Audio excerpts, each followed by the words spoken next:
김밥하는 CEO를 처음에 책을 냈을 때 한 신문사하고 인터뷰를 했었는데 그때 매출과 회사 자산을 착각하는 바람에 출판사에서 나온 책에 700억 부자라고 나온 거예요. 그 당시에 내가 70억도 아니었는데. 그래서 이걸 출판사한테 수정해달라고 했더니 이미 인쇄가 돼서 못하겠다고 거절을 하더라고요. 그래서 할 수 없이 그때 내가 어떻게 했냐면 그냥 700억 부자가 돼야겠다 생각을 했었거든요. 그 이후 얼마 안 돼서 실제로 700억이 넘는 자산을 가지면서 그 책에 적힌 그대로 실현을 한 적이 있어요. 제가 지금 제일 잘하는 게 뭐냐면 두 가지가 있어요. 이건 자랑 같긴 한데 하나는 돈 버는 거예요. 그리고 또 하나는 사장들 가르치는 일을 해요. 지금 아마 여기도 지금 제가 가르친 제자들이 되게 많이 와 있는 것 같은데 국내에 한 벌써 거의 1000여 명 넘는 사업가 제자들을 제가 두고 있어요. 왜냐하면 사장들은 사실 선생을 둘 수가 없어요. 구조적으로. 왜냐하면 사장이나 직책 자체가 사장을 해본 분은 알겠지만 사장은 선배, 사수가 없습니다. 직장 내에 사수가 있을 수가 없어요. 그래서 매번 실패하고 넘어지고 모를 데가 없고 이런 일을 하는데 저는 이제 좀 해외에 있기도 하고 저는 또 자수성가한 사람으로 직원이 한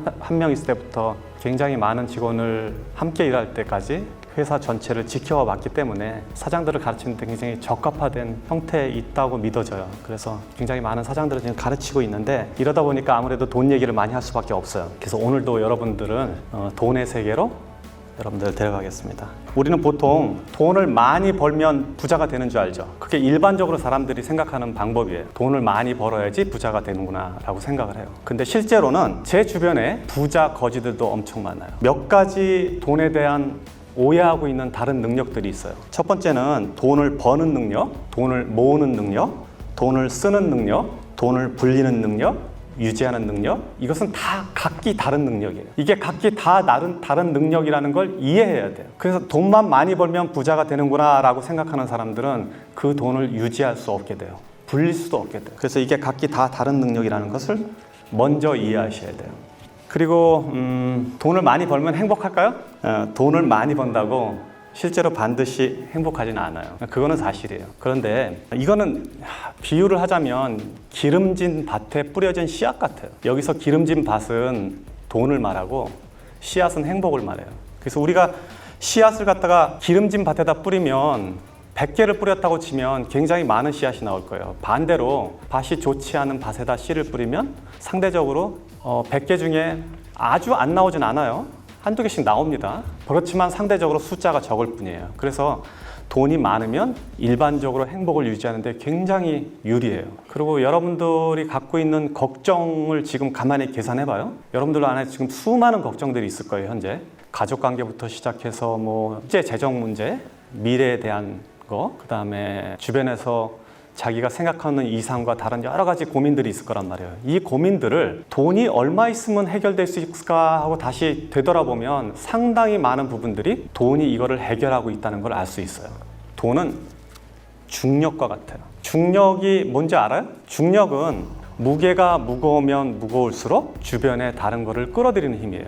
지구가 달을 끌어들여서 돌고 있게 하고 태양이 지구를 끌어들여서 주변에서 돌고 있게 하는 힘이 중력이에요. 그래서 돈도 똑같아요. 즉 돈이 많으면 많을수록 다른 들을 끌어들이고 그 돈의 무게감이 크면 클수록 다른 들을 끌어들이는 힘을 갖고 있어요. 보통 돈을 보면 돈이 여러분들 예를 들면 이렇게 얘기를 합시다. 내가 지금 10억을 벌고 싶다. 10억을 목표를 세웠어요. 그럼 매 1억을 지금 모아간다고 가정을 해요. 열심히 일하고 혹은 사업을 해서 1억을 모았어요. 그럼 그 다음 또 1억을 모으고 1억을 모으고 이렇게 해서 계속 10억까지 갈 거 아니에요. 근데 이제 보통 사람들이 생각하는 돈의 개념은 첫 번째 1억을 모을 때 이 1억을 모으기 위해서 들어간 노력의 총합이 예를 들면 100이라고 가정을 합시다. 그럼 두 번째 1억을 모을 때 또 100이 들고 세 번째 1억을 모을 때 또 100이 들고 해서 전체 1000이 들어가야지 10억을 모은다고 이해를 해요. 통상적으로. 근데 그렇지가 않아요. 돈은 중력이 있기 때문에. 그래서 돈은 처음에 1억을 모을 때 100의 노력이 들어갔지만 두 번째 1억을 모을 때는 90이 들어갈 수 있어요. 그 다음에 세 번째 1억을 모을 때는 80이 들어가요. 같은 방식으로 계속 이어지다 보면 나머지 9번째, 10번째에서는 10의 노력도 안 들어도 돈이 느는 거예요. 이게 돈이 갖고 있는 중력의 힘이에요. 그러면 이거를 숫자로 계산하면 제 느낌은 어떠냐면 1, 2, 3, 4, 5, 6, 7, 8, 9, 10 이렇게 돈이 늘어나는 게 아니라 1, 2, 4, 8, 순식간에 10 이렇게 되는 거예요. 그러니까 그렇게 돈이 늘어나는 거예요. 그래서 중력은 돈과 중력은 동일한 형태를 유지하고 있다. 이게 돈의 속성 중에 하나예요. 이해를 해야 돼요. 청년들 중에 보면 막 100억, 1000억 이런 소리 하잖아요. 그럼 그게 굉장히 큰 돈 같지만 실제로 1억, 2억 하는 순서로 따지면 한 7번, 8번 대곱하기 하면 거기까지 가는 거예요. 그리고 사업도 실제로 그렇게 커져요. 제가 매장 하나를 가지고 매장 300개 열 때까지는 몇 년이 걸렸는데 그 다음 300개는 언제 했는지도 몰라. 원래 순서가 그렇게 돼요. 그 자체가 힘을 갖고 있기 때문에. 자, 그래서 돈은 중력과 같다라고 이해를 하셔야 돼요. 두 번째, 돈은 인격체예요. 인격체라는 말은 이제 person, 인격이라는 말인데 인격체라는 거는 스스로 존재하고 생각하고 개별적 실체를 가지는 것을 인격체라고 그래요. 무슨 소리야? 돈은 형체도 없고 생각도 없고 그냥 가치만 사람들이 생각해 놓은 가치만 있고 숫자로 보여지는 건데 이게 무슨 인격체냐? 라고 생각을 한단 말이에요, 흔히. 하지만 여러분들은 오늘 이 저녁부터는 돈을 인격체로 받아들여야 돼요. 일반적으로 이미 사람이 된 사람이 아닌데 사람으로 불리는 게 이 세상에 굉장히 흔해요. 지금 이 CCTV는 법인이에요. 법인. 여기서 인은 사람을 말해요. 회사, 인간. 그래서 법적으로는 법인체는 인간과 똑같은 대우를 받아요. 고소도 할 수 있어요, 여러분들은. 법인인데, 사람이 아닌데. 그러니까 인격체예요. 돈도 인격체로 받아들이세요. 그렇게 이해를 하셔야 돼요, 돈을 벌려면. 그러면 큰 돈은 어른이고 작은 돈은 아이가 되는 거예요. 돈은 감정을 가졌어요. 돈은 생각을 해요. 그리고 또 돈은 자기가 좋아하는 데가 있고 싫어하는 데가 있어요. 그리고 돈은 헤어지는 것을 싫어하고 함께 모여있는 걸 좋아해요. 돈은 그래서 몰려다녀요. 이런 특성들을 고려하면 돈은 인격체예요. 그러니까 여러분들이 돈을 모으면, 돈을 벌면 이 돈을 인격체처럼 대해야 돼요. 작은 돈을 함부로 하면, 바꿔 말해서 어린아이를 함부로 하면 그 엄마가 우리 가게에 올까요? 아니면 그 엄마가 내 친구가 될까요? 안 오지, 싸우잖아. 그리고 밖에 가서 소문낼 거 아니에요. 그러니까 잔돈을, 작은 돈을 함부로 낭비하면 큰 돈을 모을 수 없는 것은 당연한 이치예요. 그리고 돈은 감정을 가졌어요. 그래서 여러분들이 돈을 벌었는데 이 돈을 아무 데다 함부로 쓰잖아요. 술집에 가서 탕진을 한다든지 도박을 한다든지 아니면 이유 없이 사치를 한다든지 그러면 돈을 감정을 가졌기 때문에 나를 이렇게 대하는구나 이 사람은 그렇게 생각하고 돈은 여러분들을 떠날 거예요. 왜냐하면 돈은 자기를 갖다가 하찮게 대하는 사람들을 옆에 두지 않기 때문에 그래요. 또 돈은 생각을 가졌습니다.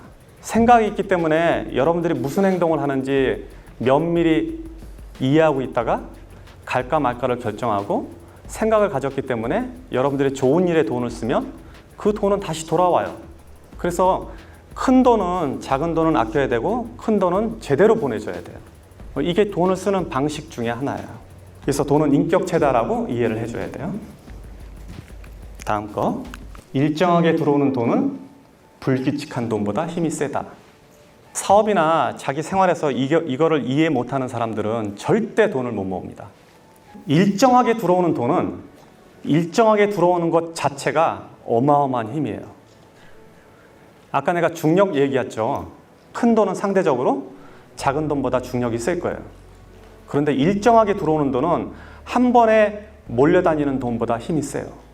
무슨 얘기냐면 매달 100만 원씩 버는 사람은 한 번에 1년 내내 굶다가 어느 날 1000만 원 버는 사람보다 힘이 세다는 얘기예요. 이거를 캐시플로우라고 얘기해요. 일정하게 물이 들어오는 거. 자, 우리 지금 비 안 와갖고 막 난리인데 비가 일정하게 골고루 오면 곡물도 자라고 우리가 온도를 유지하거나 세상을 사는데 편리한데 만약에 한 번에 비가 몰아서 오면 어떻게 될까요? 연량 강수량이 200mm 밖에 안 되는데 1년 내내 안 오다가 200mm 한 번에 와. 이러면 우리 풍수로 죽게 되는 거예요. 돈도 똑같은 거예요. 그래서 돈을 어디 가서 일당으로 돈이 많이 버는 사람들 있죠. 뭐 기계 고치고 뭐 설비해갖고 하루에 30만 원, 50만 원 버는 사람들 돈을 못 벌게 돼 있어요. 그 구조적으로.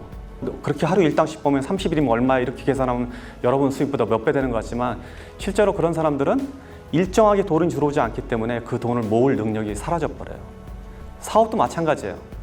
매출이 주말에 500만 원 오르는 거 아무 의미 없어요. 매일 100만 원 오르는 게 더 좋은 거예요. 왜냐하면 일정하게 들어오는 돈은 그 돈 자체가 강력한 힘을 갖고 있어요. 우리도 예를 들면 이렇게 사람들이 많은 데 가면 경찰 몇 명이 군중 전체를 통제할 수 있죠. 그 통제할 수 있는 힘이 뭐예요? 그거는 조직화되어 있기 때문에요. 우리는 조직이 안 돼 있는데 경찰들은 조직화되어 있고 명령 체계화되어 있기 때문에 수많은 군중을 통솔할 수 있다고요. 그러니까 일정하게 들어오는 돈은 조직화된 돈이라고 봐야 돼요. 그래서 그 돈은 다른 돈들을 이겨요. 더 큰 돈, 목돈 2천만 원, 3천만 원 들어오는 거 아무 의미 없어. 매달 100만 원, 200만 원 버는 게 아주 무섭고 중요한 돈인 걸 알아야 돼요. 고생해서 번 돈은 공짜 돈보다 힘이 세다.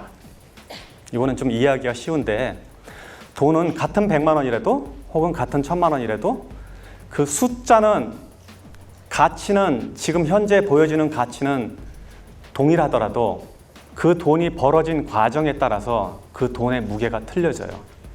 여러분들이 고생해서 벌은 돈은 돈의 가치가, 무게가 100kg라 그러면 누가 준 돈은 1kg도 안 되는 거예요. 그래서 가볍게 날아가요. 이치를 아시겠죠? 그런 돈은 그냥 흩어져 버려요.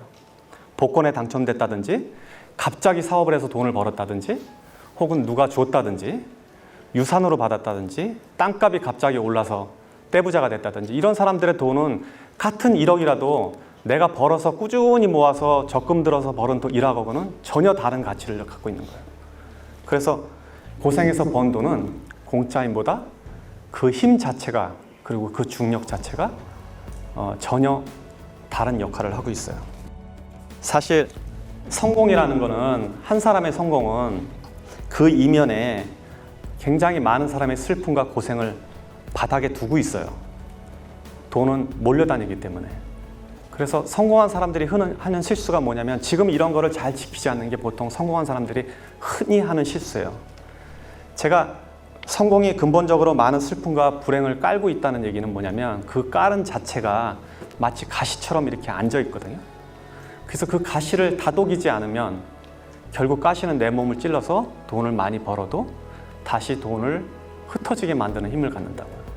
그래서 이런 원리들을 이해해야지 우리가 돈을 모으고 관리하고 유지하고 더 확장해 나갈 수 있는 거예요. 그래서 여러분들은 성공하고 나면, 혹은 성공하기 전에 이 원리를 이해해야 돼요. 이 원리를 이해하지 못하는 많은 창업가들, 사업가들, 혹은 젊은 친구들이 사업에 나가서 많은 돈을 벌었을 때 불과 몇 년 만에 혹은 순식간에 다시 바닥으로 내려앉는 것은 당연한 이치예요. 남의 돈을 대하는 태도가 내 돈을 대하는 인격의 근본이다. 친구들끼리 회비를 모았는데, 회비를 모아서 어떤 일을 할 때는 내가 평소에 하는 소비보다 더 아까워지 않고 소비를 한다면, 이거는 남의 돈을 대하는 태도가 옳지 않음으로 인해서 결국 내 돈을 대하는 태도를 무시한다는 걸 이야기할 수 있어요. 내가 살 때는, 내 돈을 쓸 때는, 친구의 저녁 자리에서 내가 돈을 낼 때는 사이다 하나 더 주문하는 거, 술 한 병 더 주문하는 게 신경이 쓰이는데, 친구가 저녁 산다고 그럴 때는 고기 2판 시키고 뭐 소주 시키고 막 시키잖아요. 그렇게 만약에 대한다면 그 사람은 남의 돈을 대하는 태도가 옳지 않다는 거예요. 결국 그거는 자기 자신이 갖고 있는 돈을 대하는 태도와 동일해져요. 그래서 이런 사람들은 돈에 존중을 못 받게 되는 거예요.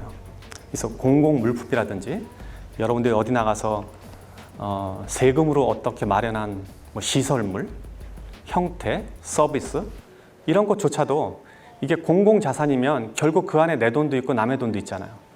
남의 돈을 존중하는 태도가 자신의 돈을 존중하는 태도와 동일해져요. 딱히 그런 건 아니지만, 예를 들면 미국의 사업가들은 주식회사로 회사를 움직인다 그러면 그 주식회사의 자기 지분만큼 다른 사람들의 지분이 있다는 걸 이해하기 때문에 사적인 재산과 사적으로 회사 일을 쓸 때와 공적으로 쓸 때 구분을 굉장히 명확하게 하는 편이에요. 그런데 여기서 회사를 운영하는 사람들 중에 상당히 많은 사람들은 회사에 불과 몇 프로의 지분을 갖고 있고 사장이긴 해도 이 전체를 자기 재산으로 이해를 한다고요. 그런데 여러분들은 그런 사람을 나무라는데, 보통 우리들도 흔히 일상에서 그런 실수를 저지르게 된다고요. 그래서 남의 돈을 대하는 태도는 꼭 내 돈을 대하는 태도와 동일하다고 이해를 하셔야 돼요.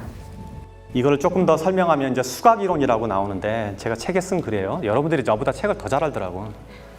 뭐 공부한 사람도 막 앉아갖고 몇 페이지에 뭐 있다고 막 얘기하는데 사실 저는 쓸 때만 기억했지 지금 제가 그 이후로 읽어본 적이 별로 없거든요. 제 화장실에다 놓고 내가 가끔 읽어요. 그리고 또는 여러분들이 쓴 글 중에 누가 옮겨놓은 거 보면 야 이거 글 잘 썼다 그러고 알고 보면 내 글이더라고. 그래서 여러분들이 더 이해를 잘할 텐데 이제 수각 이론을 조금 설명할게요. 수각이라는 건 뭐냐면 이 사람이 부자가 되는 과정을 제가 유추해서 설명한 글이에요. 책에 너무 잘 나와서 내가 책을 더 오히려 더 왜곡할 수도 있을 것 같아서 지금 겁이 나는데 수각이 크다는 건 수각이라는 거는 물을 받는 돌이거든요. 절에 가면 많이 있어요. 물이 그 안에 흘러 들어오면 그 흘러 들어오면 물을 모았다가 일부를 내보내고 계속 모을 수 있게 하는 구조인데 우리가 저런 돈의 철학을 잘 이해하지 못하면 수각 자체가 없어져요. 그러니까 돌 그릇 안에 그릇 자체가 작아져서 돈이 모아지지 않는 형태를 말해요. 그래서 돈에 대한 이해를 저렇게 명확하게 하면 수각이 크기 때문에 항상 돈이 들어오고 항상 큰 돈이 내 안에 남아있단 말이에요. 이 가치를 유지할 수 있는 게 바로 지금 제가 말한 몇 가지 원리예요. 오늘 이 강의를 들은 사람들은 아까 제가 정리한 저 원리를 잘 체득하시면 그 자체가 여러분들한테 실제 자산으로 옮겨질 거예요. 원래 자산이라는 것이 일을 해서 버는 돈이 있고 구조를 통해서 버는 돈이 있고 신용 자체, 상장회사 같은 거는 신용 자체가 돈이에요. 그리고 돈을 만드는 사람도 있어요. 이런 구조 안에 다 들어와 있는데 여러분들이 이 안에서 자기가 하는 역할들을 하나씩 저 틀에 따라서 따라가다 보면 여러분들 자체도 다 부자가 돼 있을 거예요. 그래서 오늘 강의는 여러분들이 실물 경제에서 실제 부자가 될 수 있는 그 팁 같은 거예요. 이런 거는 원래 잘 안 가르쳐요. 그 집안 자체가 돈에 대한 철학이나 이미 몇 대쯤 이어져서 돈을 관리하는 테크닉이 늘어난 데서만 저런 이야기를 가르친단 말이에요. 왜냐하면 저걸 가르치면 부자들은 사실은 재산이 없어지거든. 그래서 여러분들이 오늘 제가 강의한 몇 가지 툴을 잘 기억해 놨다가 이거를 여러분들의 실물 자산으로 옮겨 놓으시기 바랍니다. 오늘 여러분 늦게까지 그리고 이 자리 멀리서까지 이렇게 와주셔서 너무 감사하고 다음에 또 제가 사실은 오늘 준비한 거를 잊어먹고 못 갖고 왔는데 내가 100만 불짜리 그 돈들을 좀 나눠주려고 했는데 못 갖고 왔어요. 다음에 기회 있으면 하고 여러분들이 100만 불을 벌어서 부자는 지금 숫자로 요새 얘기할 때 보면 자기 유동자산 10억 이상 있는 사람을 보통 백만장자로 얘기를 해요. 그러니까 여러분들 모두 다 백만장자 되시기 바라고 백만장자 된 사람은 오늘 강의를 통해서 백만장자 된 사람은 나중에 저한테 찾아와서 밥 사세요. 여러분의 성공 동반자 인생을 바꾸다였습니다. 영상이 도움되셨다면 구독과 좋아요 부탁드립니다. 감사합니다.